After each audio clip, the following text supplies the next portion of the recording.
واعتصموا بحبل الله جميعا ولا تفرقوا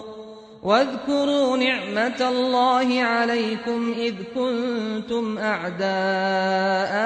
فألف بين قلوبكم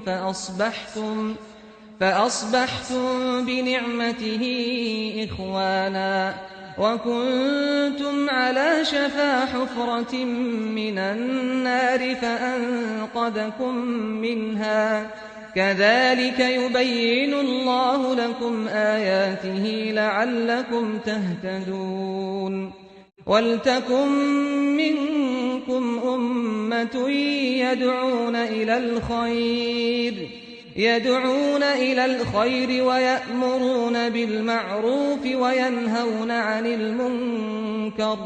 وأولئك هم المفلحون